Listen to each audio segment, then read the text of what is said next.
आपको मालूम है कि और पूरे राज्य के लोगों को मालूम है कि हम लोगों ने महिला सशक्तिकरण को लेकर उनके बीच में एक योजना प्रारंभ किया है और रुझान इतना अधिक है उस रुझान से हम लोगों के कई सिस्टम थोड़े से कमज़ोर पड़ जा रहे हैं।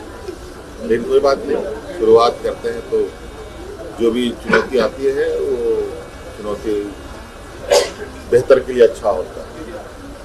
और उस सभी चीज़ों को ध्यान में रखते हुए इस राज्य के लगभग 50 लाख महिलाओं सालाना 12,000 रुपये हम लोगों ने देने का निर्णय किया है। और अभी बारिश का भी मौसम है, खेती बाड़ी का भी मौसम है, तो इसके बावजूद महिलाओं की जो सेंटरों में भीड़ है वो अप्रत्याशित है। कुछ लोग नाराज भी हो रहे हैं, कुछ लोग खुश भी हो रहे हैं।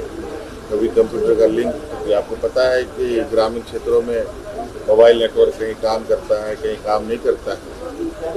उसके बावजूद हम लोगों ने ये निश्चित किया है कि कोई भी महिलाएं इसमें ना बचे, उसको ऑनलाइन हो या ऑफलाइन हो, और बहुत सारी चीज़ों का मॉडिफिकेशन